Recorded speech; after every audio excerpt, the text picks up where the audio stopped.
You ready? Great. Thank you all. This is a great opportunity for me. I appreciate this. Again, my name is Jim Hackenberg. I'm a PGA professional from the Carolinas section, but I'd spent 7 years here in the desert. I was working at the Plantation Golf Club. Joining me today will be Mike Kingsrud, a third-generation PGA pro, and he'll be helping me show how we use the products not only from the standpoint of training, but also from actual shot making. Now, I had a very unique opportunity. I had the chance to caddy on the PGA Tour for a friend of mine about 8 years ago. Well, mixed in with that, I was a golf instructor, so I was working with some of the worst players that I've ever seen to watching some of the best players I've ever seen. And with that unique experience, I had the chance to notice the better players tend to swing with a beautiful rhythm and great balance. Well, I thought if there was a way I could somehow develop a device or some tools to help promote this athletic rhythm that's in good balance, it would make the learning process expedited. It would be a much quicker, faster process. While caddying on the tour, I started seeing that their golf club started looking different to me than a golf club. It looked to me as if they were swinging a ball on the end of a chain. Now, Ernest Jones had talked about this 90 years ago, and many teachers since then. It's a very common theory. But at the time, I thought it was something I developed. But it's a pretty common theory. So I did some experimentation, and I developed a device that's got a heavy-weighted orange ball, flexible shaft. I gave up on the chain. It was a little too dangerous. It was wrapping around my head, and I didn't want to present that to any students of mine. And we've counterweighted it. The purpose of all this is so that we can get the arms and body to swing together in an athletic motion. I'm standing on a stable platform. This is called the orange peel. If you look at it, you can see that it's a curved surface. Basically, I'm standing at the bottom of a 9-foot sphere. Now, this 9-foot sphere is centering and balancing my core, which is making it easier to make an athletic rotary motion. It's also engaging my hips, which is a great way to get settled into an athletic posture. I'm going to briefly go through the drills that I use, A, to prepare a student for a lesson, which I think is the most important part about what we're learning here or working on today. But also prior to a workout session on my own game, I will do these exact same drills. And in the evenings, this is basically my physical fitness. This is my flexibility, my fitness, and my just staying in shape drills. And in the evenings, I do that in my garage with music playing. It's a comfortable way for me to basically to work on my golf swing, but also get in shape. So I'm going to quickly go through it, and then Mike and I will transfer over into how do we use this in regards to hitting shots and playing better golf shots. As most of you have seen with teaching, you've seen a lot of your students, and these are the real poor ones, they'll just make this motion, where they're just making an arm swing. So what I like to start with is a drill that I call the torso twist. It's to stretch my back, but it's to get my arms and body to learn to work together. I'll get into my athletic stance, but instead of tilting, which would be my golf stance, I'm going to keep my spine vertical because it's a lot easier for the student to comprehend it this way. I'm going to keep both balls parallel to the ground. I'm going to rotate my torso, keeping my chest facing my hands, but I'm not going to use any upper body strength. It'll all be in my feet. I'm a very big believer in Tom Watson and Nicklaus's golf swing where it's from the ground up. All right. So I'll start by pushing off with my left, then right. Left, right. I repeat this motion 10 or 12 times to synchronize my arms with my upper body and good footwork. I may not use this much footwork in my golf shot, but a lot of my students who weren't making it, it was a good way for them to develop that motion. It's very similar to if I had a heavy-weighted bag. Let's say I had a 50-pound bag of sand. If I were to try to hurl it, I would use my lower body and not my upper body. So that's the rotation aspect of using these devices. Now let's go into the wrist hinge. There's a wrist hinge in the golf swing. With a lot of beginners, it's a very complicated motion. But if we do it with one hand, it tends to become an easier process. So I'll start with the right hand, put it down below the grip with my thumb on top. Basically like a baton. I'm going to choke down to make the device lighter. I'll get into my golf stance, and I'll very slowly start to push it forward and let it fall. This counterweight is encouraging my wrist to hinge and unhinge. Once I get it going, I activate my feet to pick up the pace. I'm allowing the orange whip to swing on a natural plane so I don't try to control it. If I try to control it, here's what could happen. It'll tend to throw me off balance and make it very awkward. So again, I repeat that motion 10 or 12 times, switch to the left, I'm a big believer in learning motions in an ambidextrous fashion so that it becomes an athletic motion, a balanced and a coordinated motion. Start here, I'll push it forward, let it fall, activate my feet, continue with this motion. Again, I won't do the whole set of 10 or 12, but the point is, all of us here have nice golf swings. There's a reason for that. We've practiced a lot. We've probably played since we were juniors. We've hit a ton of balls. Most people don't have that opportunity. They have daily lives, they have work, they have family. These are simple drills you could do before going to the office in the morning. They're simple drills you can do at night when you get home. So I've done both hands. Now I'm going to go into the full swing. I want to develop an athletic full golf swing. Get set up in my normal stance. Hover the orange whip above the ground. Start by slowly swinging back and forth. Creating a pendulum. Waiting for the momentum on either side. Once I'm comfortable, increase the pace, but never at the cost of balance. After about 10 of these, I'm stretched, I've got a good core workout, and I've found that rhythm that I can create power with minimal effort. I would generally do the left-handed swings, but with limited time, I want to get into the next phase of what we're going to work on here. So I'm going to bring Mike in to help me out here. And what we're going to do, I'm going to have how we transfer from basically learning the motion to actually applying it to a golf shot. And we're going to use it in the capacity of, let's take for an example that Mike was a slicer of the golf ball. I'm going to reposition him on this orange peel so that he's forward of the white line, which will basically get the ball, it's like a side heel lie with the ball above your feet. So I'll have the student who tends to come over the top and fade it to swing about, 10 times to get a sensation. As he gets a sensation for this, he's going to learn to drop the club inside and create a path that would more likely lead to a draw golf shot.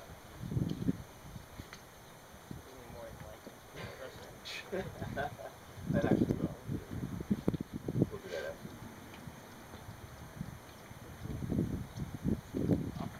No, but it's a little more flatter surface. Because the point that we're trying to get to is by repeating a motion, it tends to stay with the person when they then go to hit a shot. Nice little draw.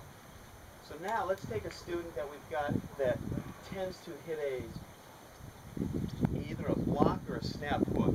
It's usually a younger boy, almost a Sergio Garcia look, where they're dropping it way inside and the path is way to the right. I'm going to have him stand behind the white line. What this is doing is the ball below his feet side hill lie. Therefore, gravity and just the motion is going to encourage him to swing a little bit to the left, therefore creating a path that's not going straight to the right, it's more down the line or even left.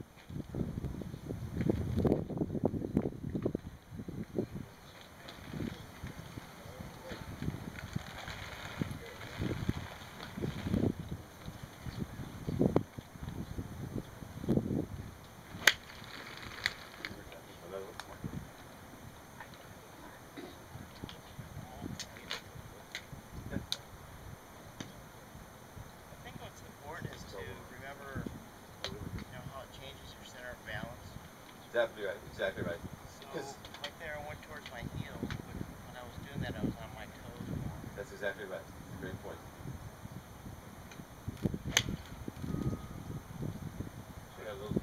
It started on a better line, but it didn't draw as much. But it's a nice way to be able to change the path. Now, Mike, let's try where we can do an uphill line. If he moves to the left on the orange peel, he's going to create an uphill line. Now what this will do, if you have a student who just hits nothing but low flighted shots, you can have them stand in this position to create a swing plane or a path that's going to get the ball a little more up in the air. It's also, because you're standing on an uphill line, you're making it a lot easier to basically make a nice turn behind the ball, to get, because that slight upslope creates the gravity pushing you to make a better turn.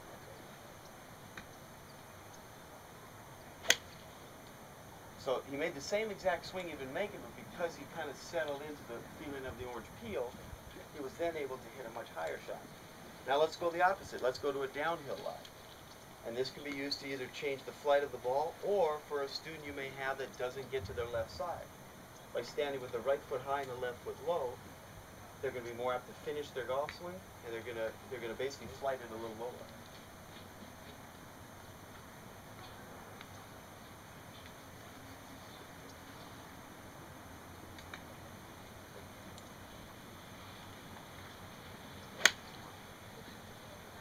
Okay.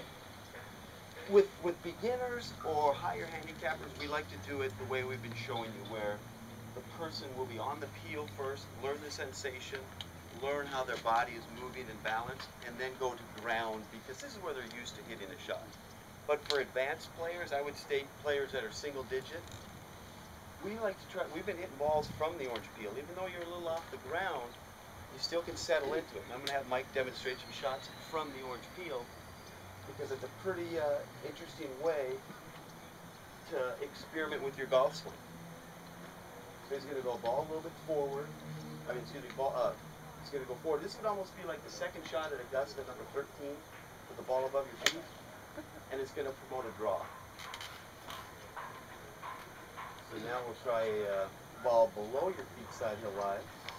And we'll see what kind of a result it has. He's going to make the same golf swing. Because he's balanced differently, it should produce a different type of shot. There we go. Let's try maybe an uphill lie. And I live in Carolinas now. There's not a flat shot in the Carolinas. So this orange peel's been fantastic because I've learned how to stay balanced no matter what the lie angle. And no matter where you position yourself, you're still swinging in a sphere. And since this is about art and science, Leonardo da Vinci epitomized art and science. This idea for the orange peel came from there's an image of a man in a circle with his arms out. There's two sets of arms and legs. When I saw that image, I realized that that is the most athletic way a person can swing, because it's centering and balancing their core. If you watch home run hitters, especially home run derby, where they're getting the exact pitch they want, to be able to center the core and rotate and stay perfectly balanced, you create so much power that the development of this was simply to get that. As we experimented with it and learned more about the benefits, the more we started to see that it's a very simple way to teach golfers, without complicating the issue, how to improve their motion, their balance, and coordination. But as instructors, we would position them in such a situation as to where we can help them without complicating it. Just say, okay, let's move you to this side or this side.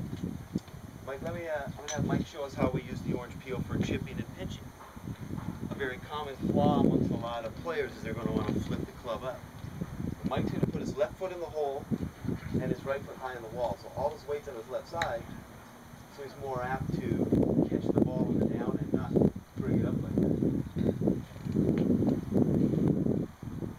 We've got soft spikes in the bottom of the orange peel, so it can be put on grass, carpet, wood, tile, concrete.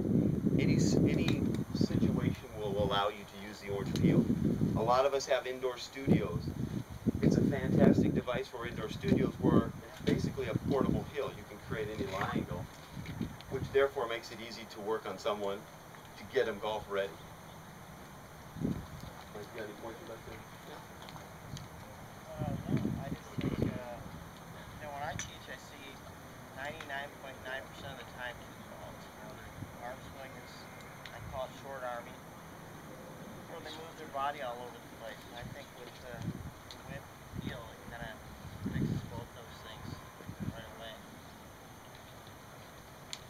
So basically, any questions about the orange whip? Hopefully a lot of you have seen the orange whip and basically have started to learn and see more about the orange peel. Any questions about either products or how to use them? Yeah, and actually, we'll be around after this sponsor presentation if anyone wants to try out these devices. Jim and Mike have been sponsors of our summits for a while, and they are generous enough to donate an orange whip today. So what we have done, or what staff has done, is cut up everybody's name from the sign-in sheets, okay? And we're going to have Jim draw a name, and whoever must be present to win. Okay, if you left, tough luck. Okay. Terry Beardsley. Terry still here? Talk to him. Just a minute ago.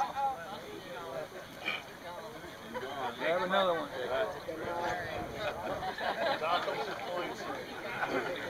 Douglas Crane.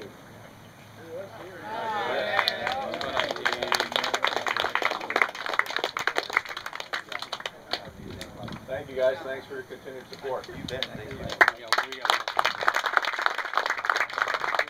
right, next up to talk a little bit about skin cancer and sun safety, etc., is Mark Wishner, the president of Sun Safety, and we've got 5 things to give away with him, and then 2